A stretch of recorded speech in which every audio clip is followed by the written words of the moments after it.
මතයුතුමාගේ සුවිශේෂයේ 25 වන පරිච්ඡේදයේ 31 වන වගන්තියේ සිට 46 වන වගන්තිය දක්වා මනුෂ්‍ය පුත්‍රයාණන් සියලු දේව දූතයන් පිරිවරාගෙන තේජස්ශ්‍රීයෙන් පැමිණෙන කල එතුමානෝ තමන්ගේ මහිමාන්විත සිංහාසනයේ වැඩ හිඳිනසේක.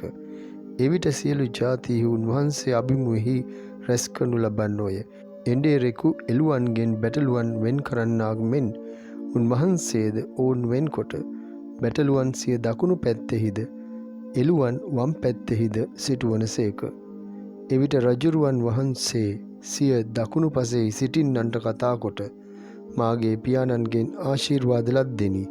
එන්න ලෝකයේ පටන් ගැන්මේ සිට ඔබට සූදානම් කර තිබෙන රාජ්‍යය උරුම කරගන්න. මන්ද මම සාගිනිව සිටීමි. ඔබ මට කන්න දුන්නහුය. පිපාසා වී සිටියෙමි. ඔබ මට බොන්න දුන්නහුය. ආගන්තුකව සිටියෙමි. ඔබ මා ගෙදරට පිළිගත්තහුය. වස්ත්‍ර නැතිව සිටියෙමි. ඔබ මට වස්ත්‍ර දුන්නහුය. රෝගාතුරව සිටියෙමි. ඔබ මා බලාගත්තහුය. හිරගෙදර සිටියෙමි. ඔබ මා බලන්න ආවාහුයයි වදාරනසේක. එකල දැහැමියන් උත්තර දෙමින් ස්වාමිනී, කවර කලක ඔබ වහන්සේ සාගිනිව සිටියේදී අපි ඔබට කෑම දුනිමුද? පිපාසා වී සිටියේදී බොන්න දුනිමුද? කවර කලක ඔබ වහන්සේ ආගන්තුකව සිටියේදී ඔබ ගෙදරට පිළිගතිමුද? නොහොත් වස්ත්‍ර නැතිව සිටියේදී ඇඳුම් දුනිමුද? කවර කලක ඔබ රෝගාතුරව හෝ හිරගෙදර හෝ සිටියේදී ඔබ බලන්න ආවෙමුදැයි කියනු ඇත. එවිට රජුරුවන් වහන්සේ උත්තර දෙමින් සැබවින්ම මම ඔබට කියමි, මාගේ මේ සහෝදරයන්ගෙන් ඊටම සුළු තැනැත්තාට වුවද ඔබ එසේ කළා නම් එය කළේ මටයයි වදාරනසේක. එවිට උන්වහන්සේ වම්පසෙහි සිටින්නන්ට කතාකොට සාපලද්දෙනි, මා වෙතින් ඉවත් වී යක්ෂයාටද ඔහුගේ දූතයන්ටද සූදානම් කර තිබෙන සදාතන ගින්නට යන්න. මන්ද මම සාගිනිව සිටියෙමි. ඔබ මට කන්න නුදුන්නහුය. පිපාසා වී සිටියෙමි. ඔබ මට බොන්න නුදුන්නහුය. ආගන්තුකව සිටියෙමි. ඔබ මා ගෙදරට නොපිළිගත්තහුය. වස්ත්‍ර නැතිව සිටියෙමි. ඔබ මට වස්ත්‍ර නුදුන්නහුය. රෝගාතුරව සිටියෙමි. හිරගෙදරද සිටියෙමි. ඔබ මා බලන්න ආවේ නැතැයි වදාරනසේක.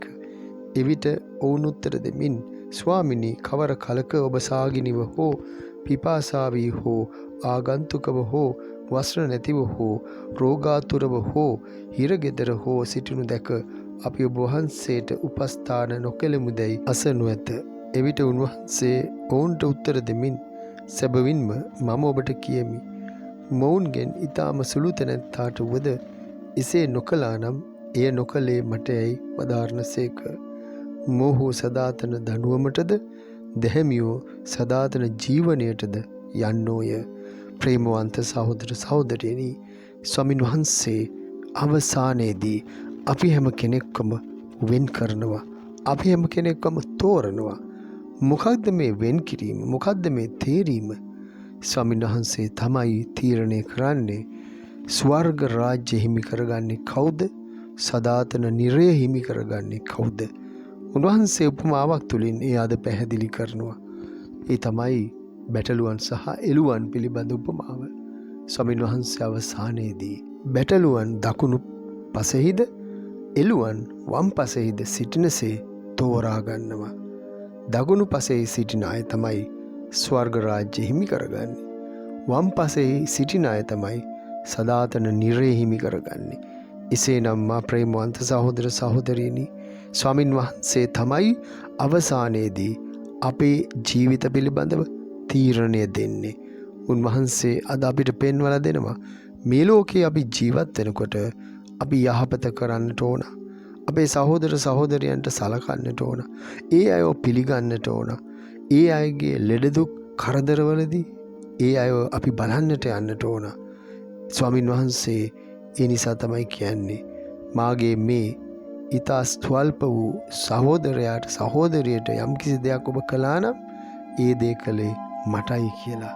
නොකළා නම් ඒ දේ නොකළේ මටයි කියලා. ස්වාමීන් වහන්සේ අද විනිශ්චය දෙනවා. ඒ විනිශ්චයට ඔබත් මමත් අපි හැම කෙනෙක්ම යටත්. ස්වාමීන් වහන්සේගේ විනිශ්චය අපි පිළිගන්නට වෙනවා. ඒ නිසා දැන් ඉඳලම අපි අපේ ජීවිත සූදානම් කරගනිමු. යම් කිසි දවසක ස්වාමීන් වහන්සේගේ විනිශ්චයට මුහුණ දෙන්නට අපි අධ්‍යාත්මික අපගේ ධනවත්කම අපි උපයා ගනිමු. ඒ සඳහා වෙහෙස මහන්සි වෙමු.